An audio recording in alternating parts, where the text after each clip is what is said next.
lorsque je marche avec mes yeux physiques, je suis influencé par ce que je vois dans les circonstances, dans le naturel et parfois, si je vois trop de mauvaises nouvelles, j'entends trop de mauvaises nouvelles dans le naturel, eh ben, ça vient créer en moi une sorte de désespoir, une sorte de... on est affecté par ce qu'on voit souvent aujourd'hui, ce qui se passe. Quelqu'un qui voit que les actualités, n'entend que les mauvaises informations, n'entend que les mauvaises nouvelles, ne voit que... Automatiquement, ce qu'il voit ou ce qu'il entend dans le naturel va venir l'affecter. Et pourtant... ce que Dieu veut, c'est que nous puissions réaliser qu'il est en train, en nous, malgré les difficultés, d'œuvrer. Et il veut qu'on voit ça aussi. Vous savez, lorsqu'Adam et Ève ont péché dans le livre de la Genèse, au chapitre 3, la Bible dit que leurs yeux s'ouvrirent. Dans Genèse 3, verset 7, la Bible dit leurs yeux s'ouvrirent. Ils connurent qu'ils étaient nus.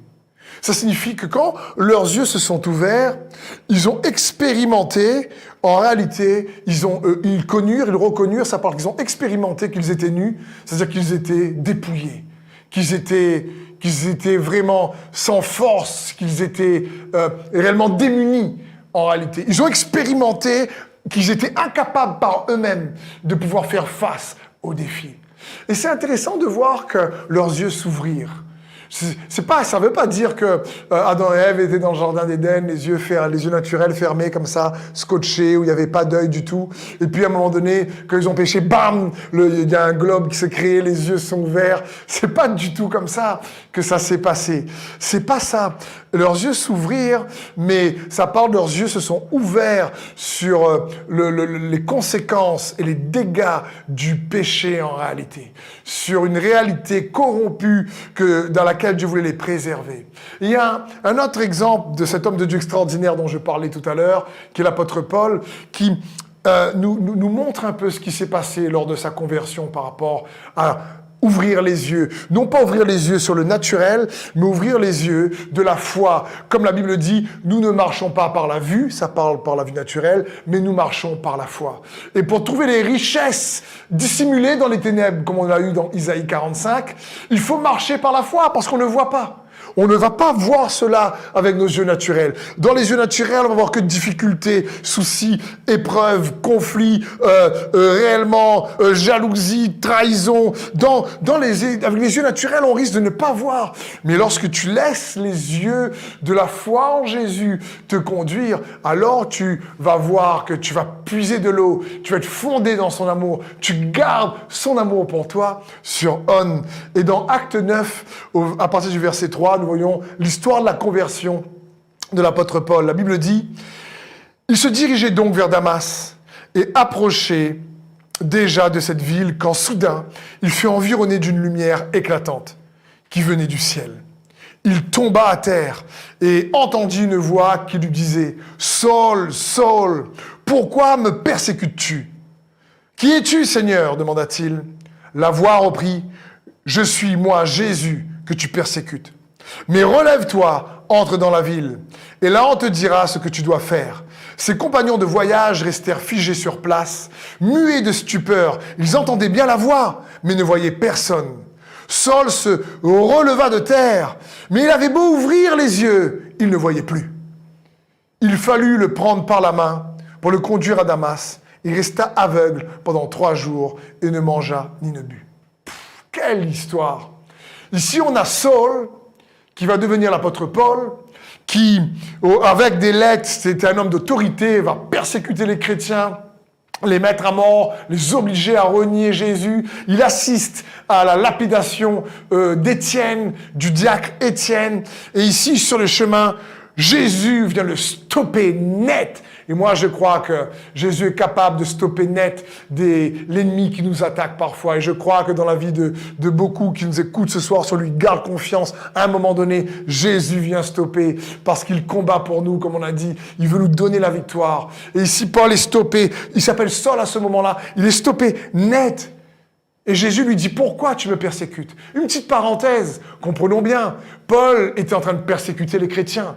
Mais Jésus s'identifie tellement à son peuple, à ses enfants, qu'il dit à Saul, c'est moi que tu persécutes. Donc comprends bien, quand l'ennemi te touche, c'est Jésus qui le touche. Si tu crois en Jésus, quand tu es attaqué par l'ennemi, eh ben c'est Jésus qui se sent attaqué par l'ennemi, dit, écoute, non, je suis avec toi, je suis pour toi. C'est ce qu'il dit ici à Saul. Et là, Saul tombe par terre, il entend la voix, il voit Jésus, une lumière éclatante. Et il ne voyait plus, il avait beau ouvrir les yeux, il ne voyait plus. Il y a un principe vraiment puissant ici, quelque chose de fort. Parce que quelques années plus tard, l'apôtre Paul raconte le témoignage de sa conversion à un roi dans Acte 26 au verset 15. Et il raconte l'histoire en disant ceci. « Je répondis, qui es-tu, Seigneur ?» Et le Seigneur dit, « Je suis Jésus que tu persécutes. Mais lève-toi et tiens-toi sur tes pieds, car je te suis apparu pour t'établir ministre et témoin des choses que tu as vues et celles pour lesquelles je t'apparaîtrai. Je t'ai choisi du milieu de ce peuple, du milieu des païens vers qui je t'envoie, afin que tu leur ouvres les yeux pour qu'ils passent des ténèbres à la lumière, de la puissance de Satan à Dieu, pour qu'ils reçoivent par la foi en moi le pardon des péchés et l'héritage avec les sanctifiés. » C'est intéressant ici. Paul donne une précision qu'on ne voit pas dans Acte 9. Ici, dans Acte 26, il donne une précision de ce que Jésus lui dit dans cette rencontre, dans ce face-à-face, où Jésus vient le stopper, il tombe de son cheval, il voit une lumière éclatante et il dit « Mais qu'est-ce qui se passe ?»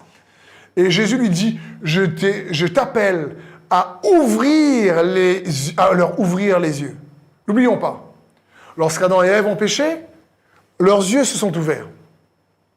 Lorsque Paul ici rencontre Jésus, il a beau ouvrir ses yeux, il ne voit pas. Et Jésus lui dit, ouvre les yeux des autres. Mais de quels yeux il parle? De quel œil il parle ici à ce moment-là? Il faut comprendre que quand Jésus lui dit ici, je t'appelle réellement afin que tu leur ouvres les yeux pour qu'ils passent des ténèbres à la lumière, de la puissance de Satan à Dieu. Quand Jésus dit ici, voilà, je t'appelle afin que tu leur ouvres les yeux, qu'ils passent des ténèbres à la lumière, Paul est aveugle pendant 3 jours. Il ne voit pas. Il ne voit pas. Et vous savez, ce qui me vient à l'esprit, c'est souvent au travers des difficultés, au travers de l'adversité, parfois, l'adversité nous oblige à réellement aller réaliser que celui qui vit en nous est bien plus fort que celui qui vit dans le monde. Et si on est toujours en train de regarder à ce qui se passe constamment autour de nous, en oubliant celui qui vit en nous, qui est en nous, eh ben, on risque d'ouvrir les yeux sur les mauvaises choses au lieu d'ouvrir les yeux de son cœur sur les bonnes choses. Écoute bien ceci. Saul a dû devenir aveugle à qui il croyait être afin de pouvoir voir celui que Dieu voulait qu'il soit. Je le répète, Saul a dû devenir aveugle à celui qui croyait être afin de voir pendant les ténèbres de 3 jours, de voir en fin de compte Saul est devenu aveugle afin que Paul le voie. Saul est devenu aveugle sur le chemin de Damas pendant 3 jours, afin qu'il puisse voir celui que Dieu veut qu'il soit. Et ça me fait penser à quand on garde dans les difficultés son amour allumé dans notre vie. Si tu préfères, comme dit l'apôtre Paul, qu'on s'enracine même dans la terre, qu'on ne voit pas, mais qu'on va puiser de cette eau, automatiquement, on va commencer à réaliser que Dieu vit en nous et celui qui est en nous est plus fort que celui qui est dans le monde. Ça s'appelle bien sûr les yeux de la foi. Les yeux de ton cœur qui réellement te connectent à Christ en toi. Il te connecte à l'espérance en toi. Il te connecte à la paix qui est en toi. Il te connecte à cette joie qui est en toi, cette justice qui est en toi, à l'Esprit de Dieu qui vit en toi. C'est ce que Dieu veut pour nous. Il te connecte à son amour en toi, malgré les difficultés, malgré les défis de la vie. Et je vous le disais lors d'un précédent message que l'amour agapé, l'amour de Dieu, vient parce qu'on entend. Et il est bon pour nous de comprendre qu'on entend bien sûr avec les yeux du cœur. ô combien il nous aime, ô combien il veut qu'on puisse réaliser, demeurer s'enraciner dans cet amour, comme Paul dit, soyez enracinés et fondés. Et la Bible dit qu'ils ont pris par la main Saul. Et je crois que Dieu veut aussi nous prendre par la main dans les difficultés. Il veut te prendre par la main lorsque tu ne comprends pas tout, tu ne vois pas tout. Tu lui fasses confiance. Tu lui fasses confiance. Isaïe 41:10 nous dit ceci. N'aie pas peur, car je suis moi-même avec toi. Ne promène pas des regards inquiets, car je suis ton Dieu. Je te fortifie, je viens à ton secours. Je te soutiens par ma main droite, la main de la justice. Dieu veut nous soutenir par sa main, nous soutenir par sa justice. Il te dit, je te prends par la main. Peut-être que tu ne vois pas, mais je te prends par la main. Et c'est ce qu'il a pour chacun d'entre nous. Et parfois, on a besoin de fermer nos yeux naturels sur ce que le monde veut faire croire qui nous sommes, qui on est. Sur peut-être ton passé veut te faire croire qui tu es. Et on a besoin de se rappeler surtout de qui il est en nous, qui il est pour nous, et le découvrir comme Saul a découvert que Dieu l'appelait à être Paul.